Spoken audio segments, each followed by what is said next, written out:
हे नाथ, जब कलयुग आएगा तब मनुष्य धर्म और मोक्ष कैसे प्राप्त करेगा? यह प्रश्न पार्वती जी ने भगवान शिव से किया और भगवान शिव ने जो उत्तर दिया वही आगे चलकर तंत्र के रूप में प्रसिद्ध हुआ। शिव जी ने कहा, योगिनी तंत्र में वर्णन है कि कलयुग में वैदिक मंत्र ऐसे हो जाएंगे जैसे विषहीन सर्प, शक्तिहीन, प्रभावहीन।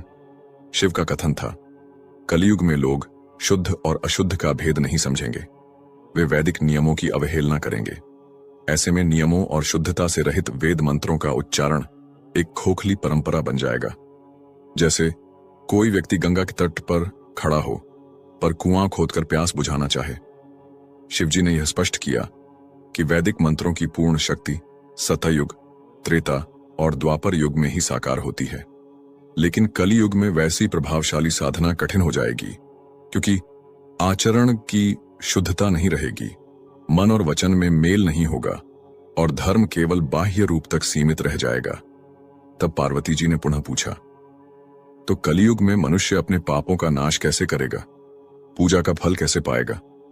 शिवजी ने उत्तर दिया, कलयुग में तंत्र साधना ही वही फल देगी जो सतयुग में वैदिक पूजा देती थी। तंत्र का मार्ग वैकल्पिक नहीं, वैकल्पिक विज्ञान है, जहां साधक बंधनों से मुक्त होकर प्रयोग करता है, अनुभव करता है और अपने आंतरिक सामर्थ्य से ईश्वर को प्राप्त करता है। तंत्र साधना के 3 मुख्य स्तंभ हैं। प्रथम है मंत्र, ध्वनि की शक्ति से चेतना का जागरण। द्वितीय है तंत्र, विधियों और प्रयोग विज्ञान।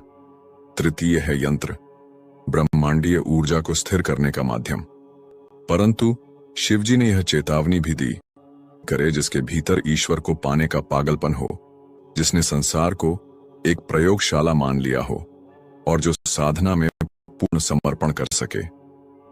कलयुग में तंत्र कोई अंधविश्वास नहीं, बल्कि आत्मा और ब्रह्म के मिलन का व्यावहारिक विज्ञान है।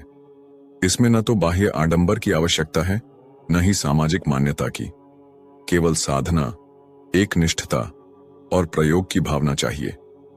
शिव का संदेश स्पष्ट था, कलयुग में जो सत्य की खोज करेगा वह नियमों से नहीं, अनुभव से ईश्वर को प्राप्त करेगा। तंत्र कोई रहस्य नहीं, वह रहस्य को खोलने की कुंजी है। ओम नमः शिवाय।